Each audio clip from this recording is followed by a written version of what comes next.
morning, everyone. So I wanted to share, I got this amazing new deck created by Terry and Sarah Foss. They are a mother-daughter team, local artists, and these cards are just so amazing. And so I thought I would share. They're a little hard to shuffle. One, because they're big, and the other, I am a lousy shuffler, and they're new. So I will do the best I can.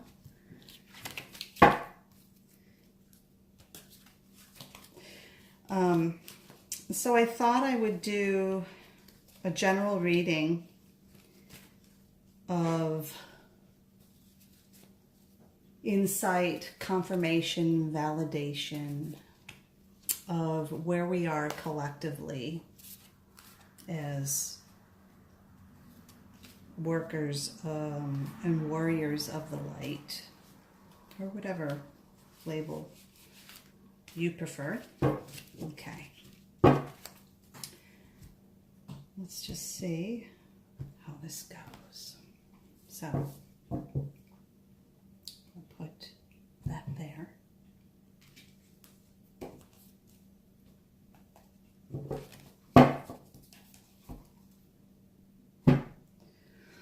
All right, so the first card, I just want you to see these cards. Look at the beauty. This is Manifest. And I'm going to put it right here.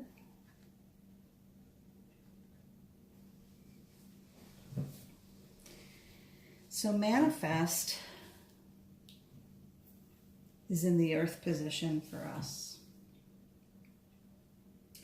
And she reminds us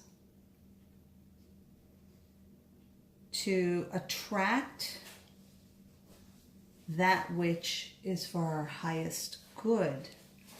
But she also encourages us to plan and organize and to move forward.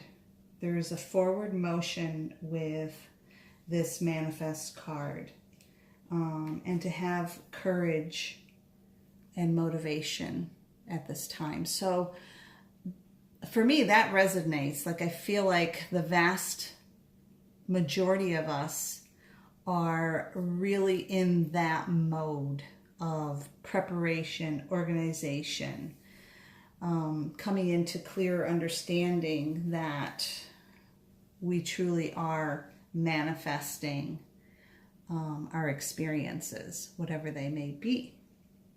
And so the encouragement is to keep moving forward in a positive way.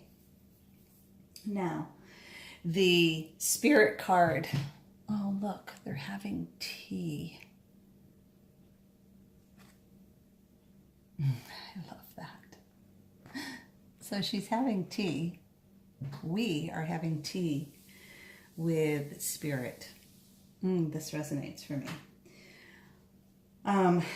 The compassion, the kindred soul that many of us are feeling with Spirit and our spirituality and the universe, Creator, God, is very, very abundant right now.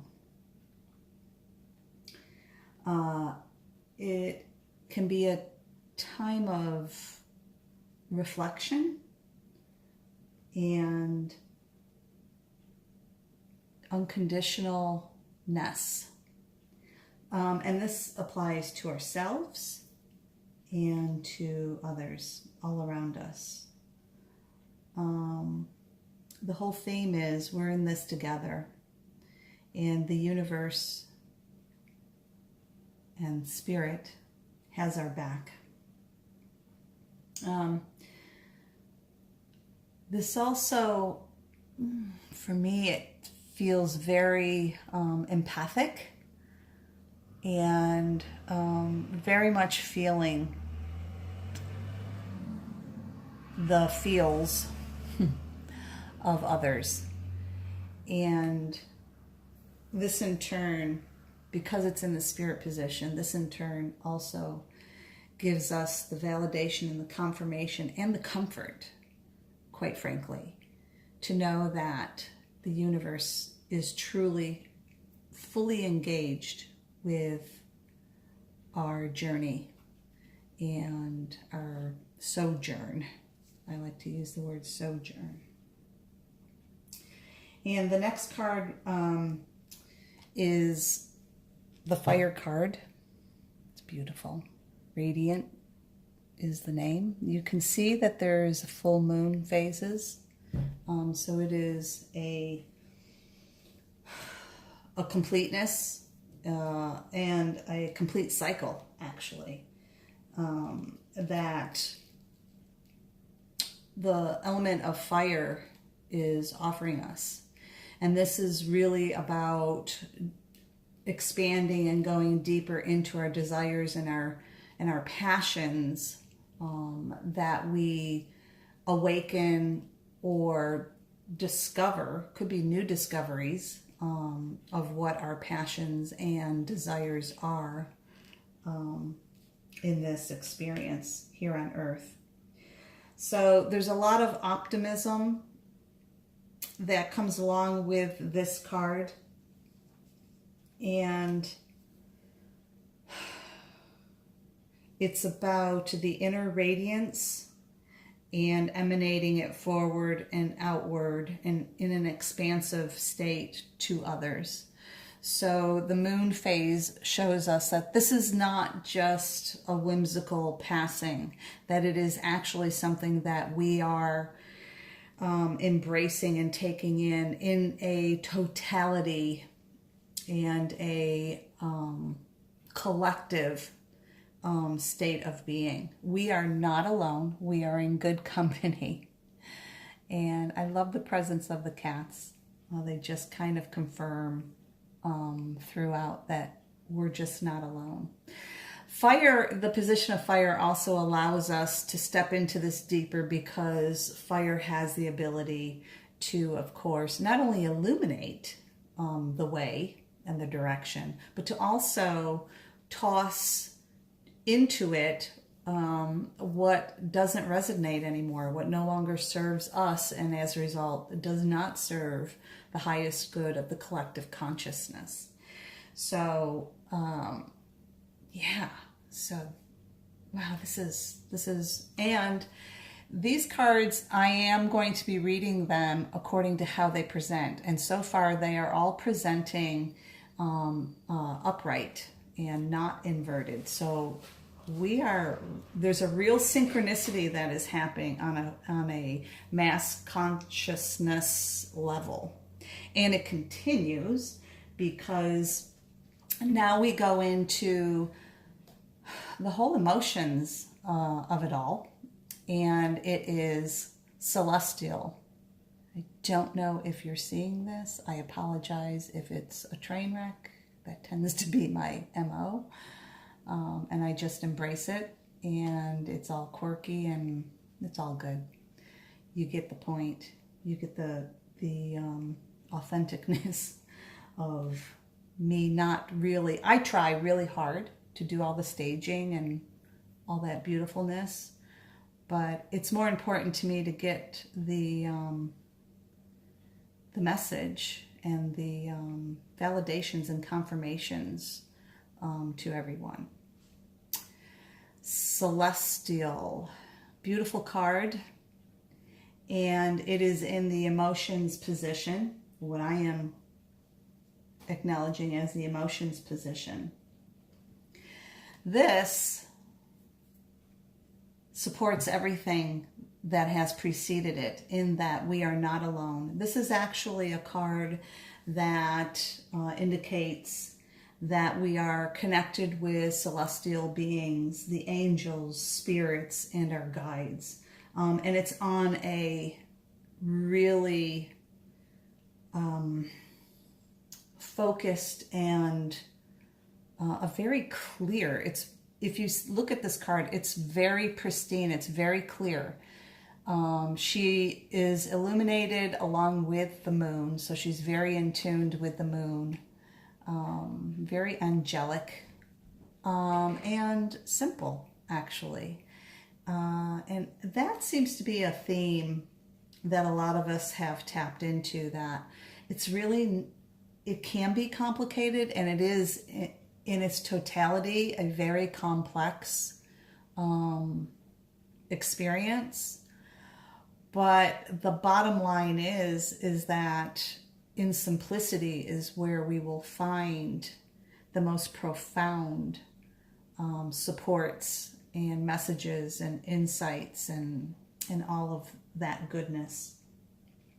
So this card, it's in emotion. So emotionally, we are incredibly connected with the universe and the spiritual world.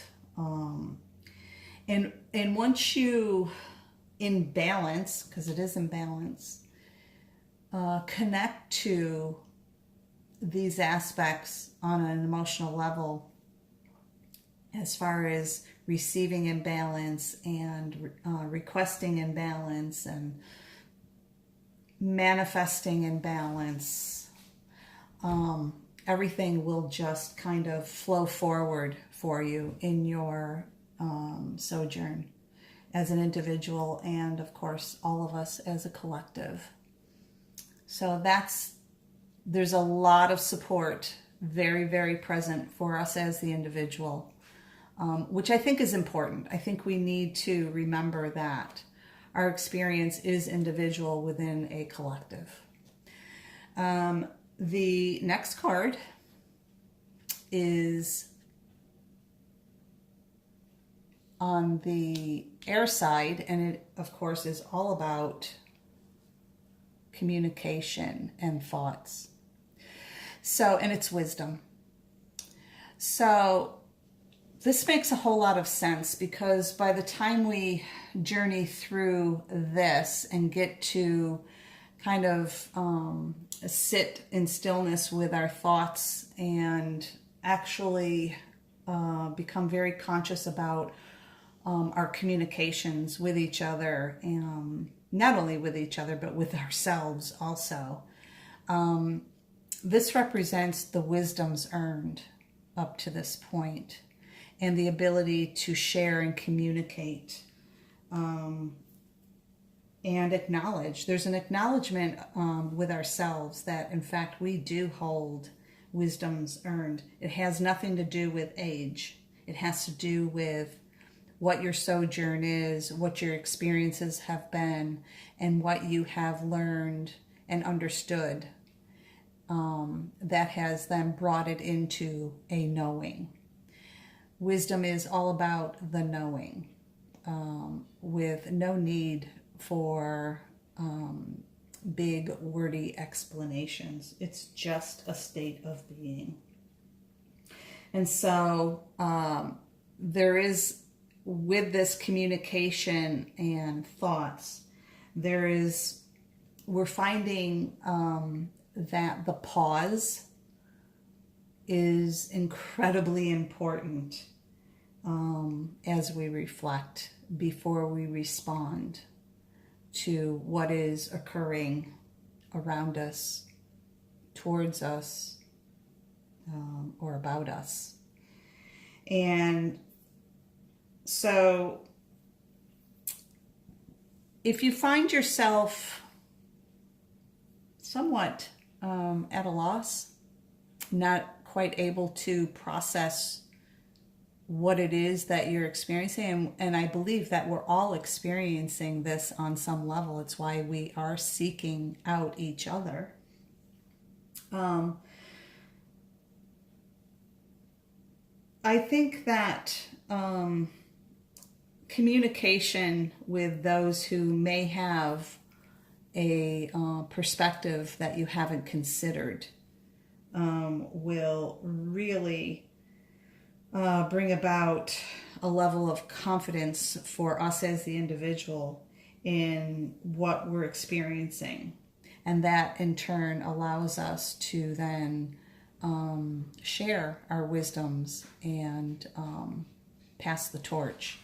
This whole earth experience of ours is really foundationed in teacher-student, student-teacher. There is not one person on this planet that is not receiving teachings and lessons. And that in turn brings us into our ability to then share our earned wisdoms along the way. And it's a beautiful cycle. We just have to acknowledge it and understand. What gets in the way of this, of course, is ego. Ego is just that human component that